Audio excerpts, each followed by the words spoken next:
बहुत सारे लोग यहां से पलायन कर चुके हैं। संस्था खड़ी नहीं रहती थी। आज मैं अपने ऑफिस से आपसे बात नहीं करता, सहारा के ही ऑफिस में खड़ा हूं, बैठा हूं। भगोड़े नहीं है हम खड़े हैं, लड़ाई का इंतजार कर रहे हैं। मानते हैं हम कि परिस्थितियां जो भी उत्पन्न हुई है उसको समायोजित तरीके से काम किए करेंगे तो उसमें कोई ना कोई रास्ता निकल सकता है। एक दूसरे के ऊपर आरोप प्रत्यारोप करना ये कोई मानसिकता नहीं है, इससे कोई फायदा नहीं होना है। हाँ, एक चीज जरूर है कि इसमें जितने भी लोग हैं, चाहे वो सेबी हो, सहारा इंडिया हो या माननीय सुप्रीम कोर्ट हो, इन तीनों ने मिला के जिस तरह से आज जो मुद्दे पे बात आ रही है, इस मुद्दे को लेके शुरुआत से ही अगर बात की होती कि 5,120 करोड़ आपका आया तो आपने तुरंत सेबी से कहा होता कि इसका कोई एक प्लान बनाइए और भुगतान चालू करिए, और अगली सुनवाई में आप हमें बताइए कि कितने लोगों का भुगतान आपने दिया, फिर हम सहारा से और पैसा लेंगे। ठीक है, आदेश है 24,000 25,000 करोड़, लेकिन 25,000 करोड़ रुपया जमा होने तक अगर और 10 साल लगेंगे तो तब तक तो सारी जनता जो इसमें इन्वेस्टेड है वो तो मर जाएगी, डूब जाएगा, सब कुछ खत्म होगा। और सब कुछ खत्म होने के बाद आप देंगे किसको पैसे? जिस व्यक्ति का पैसा है उस व्यक्ति को अगर वो नहीं मिल पा रहा है तो केवल सहारा दोषी नहीं है। और अगर सहारा दोषी होता तो सर पिछले 44 साल में से अगर आप ये 8-9 साल निकाल दिए तो उससे पहले सारी व्यवस्थाएं काउंटर से होती थी, भुगतान भी होता था, लोगों को पैसा भी मिलता था। और ऐसे ही नहीं चला ये 1978 से लेके 2012 तक ये जो सारा चीज चला संस्था का, वो बिना पैसे का नहीं चला। कई हजारों करोड़ों का भुगतान वहां हुआ, लोगों को अकाउंट में पैसा मिला, काउंटर से कैश मिला। जिस समय जो व्यवस्थाएं थी, तो ऐसा नहीं कि सहारा इंडिया ने केवल लिया ही लिया। हाँ, कुछ स्थिति परिस्थिति इस तरह से उसके सामने प्रस्तुत की गई है कि उसको कोई दूसरा इलाज नहीं था। अगर सेबी इस रुख पे अड़ा रहा कि जब तक 24,000 करोड़ आप जमा नहीं करोगे तब तक हम जांच नहीं करेंगे, ये तो बड़ा अन्याय हुआ भाई। जांच छोड़िए, जांच बाद में करिए, लेकिन जो लोग आपके पास आवेदन कर रहे हैं उसको आप पैसा लौटाइए। लेकिन वो काम नहीं हुआ। इसमें कोर्ट ने यह भी नहीं कहा कि आपको जांच करनी पड़ेगी। मिनिमम 5,120 करोड़ आप ले रहे हो, पैसा किस बात का लिया आपने? फिर 5,120 करोड़ अगर आपने स्वीकारा, आपको एक्स्ट्रा अकाउंट में गया, तो 5,120 करोड़ रुपए की तो जांच होनी चाहिए कि इतने निवेश आप आइए और तुरंत हम पैसा देंगे। नहीं आते हैं तो सहारा को ऑर्डर कर देना चाहिए था, या सहारा के साथ उन्होंने एक ज्वाइंट इस तरह से एक इन्वेस्टिगेशन करना चाहिए था कि हम उन जमाकर्ताओं तक घूमेंगे। आज तक रोशन लाल नहीं मिला। तो केवल एक उंगली उठाना, ठीक है, मानते हैं कि सहारा कहीं दोषी होगा भी, बट ये इसका ये नतीजा नहीं है कि जो संस्थान 40 साल 45 साल से काम कर रहा है, 15 लाख लोगों को रोजगार दे रहा है, और ऐसे में उन्होंने कई लाख करोड़ों का भुगतान किया। आरएनबीसी के साथ उन्होंने 20 साल काम किया, 72,000 करोड़ का भुगतान अपने काउंटर से किया। तो ये कोई छोटी मोटी संस्था नहीं थी, उसको भी अनुभव था, उसके पास सारी चीजें थी। अगर आप एक अन्यायपूर्ण तरीके से उसके ऊपर प्रहार करोगे, कोई भी टूटेगा। और आपको उसमें कोई ना कोई, जिस तरह से संशोधन आज दिया, ये संशोधन आप बीच में भी कर सकते थे। कहीं ना कहीं आपने भी इस मामले को, मतलब कोर्ट ने भी इस मामले को आराम से चलने दिया, और सेबी को तो कोई मतलब नहीं, वो तो आज भी कह रहा है कि और पैसा चाहिए। भाई ठीक है, पैसा आपको मिलता रहेगा, लेकिन आप देने की प्रक्रिया करिए, जांच प्रक्रिया करिए, वो 127 ट्रक को आप चेक करिए, वो भी काम आपका है। तो केवल सहारा को दोषारोपण करने से पैसा नहीं मिला और ना ही मिलेगा। सहारा को जितनी गालियां देना है उससे क्या फायदा? हाँ ठीक है, अगर कोई संस्थान आज अगर सर शेयर दिया, मैं ये कह रहा हूं, जी सर, एक जी ये मान लेता हूं कि सहारा ने सबसे बड़ा फ्रॉड किया निवेशकों के साथ, ये मान लिया, ये तय हो गई, बात तय हो गई। अब जब तय हो गई कि सहारा फ्रॉड है, तो फ्रॉड है, अब उसका रेमेडी हो रहा है ना।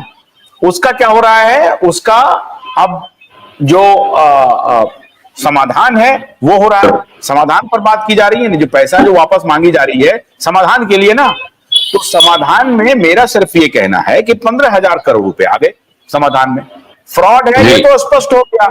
आपने कह दिया, कोर्ट ने कह दिया कि नहीं नहीं तुम गलत कर रहे हो, लोगों को ठग रहे हो, ये तुम्हारी ठगाई का धंधा चल रहा है, हम ठगने नहीं देंगे, बंद करो, पैसा वापस करो, हो गई बात। अब रेमेडी के लिए अब काम शुरू हो गया। मेरा ये कहना है ये जो इनकॉम्पिटेंस है उसको भी एक्सपोज करना पड़ेगा। ये जो इनकॉम्पिटेंस है इसको सेबी में इतने बड़े बड़े इंजीनियर बैठे हुए थे, बड़े बड़े डायरेक्टर एमबीए फाइनेंस और ये वो, उनसे मैं पूछना चाहता हूं कि भाई 15,000 करोड़ रुपए आ गए तो तुमको तो ये सोचना चाहिए ना कि ये छोटे निवेशक हैं, इनका पैसा मेरे पास है, अगर ये पैसा बेचारे का मिल जाएगा वो एक तो दुआ भी देगा, उसका काम हो जाएगा। तो अगर मैं स्मार्ट आदमी हूं, मैं तेज आदमी हूं और मैंने पकड़ लिया जो गलत आदमी करने वाले को, आप वो रेमेडी पर हम काम करने लगे, मेरे पास पैसे आ गए 15,000 करोड़ रुपए, चलो दबाव में डाल करके हमने जेल में भी डाल दिया। अब जब 15,000 करोड़ रुपए आ गए तो हम त्वरित गति से, द्रुत गति से 15,000 करोड़ के अदायगी के लिए सारा काम शुरू करेंगे। वो क्यों नहीं किया? किसने रोका था? कैसे आप करते? ये तरीका तो आपको ढूंढना है, क्योंकि आप तो एमबीए हैं, आप तो इंजीनियर हैं, आप पूरा देश पूरा तंत्र है ना सर, पूरा तंत्र इनके पास है। आप आईएएस अधिकारी हैं, आप इंजीनियर हैं, आप फाइनेंस हैं, ये मैं कैसे बताऊंगा? ये निवेशक कैसे बताएंगे कि हमको कैसे पैसा वापस दीजिएगा?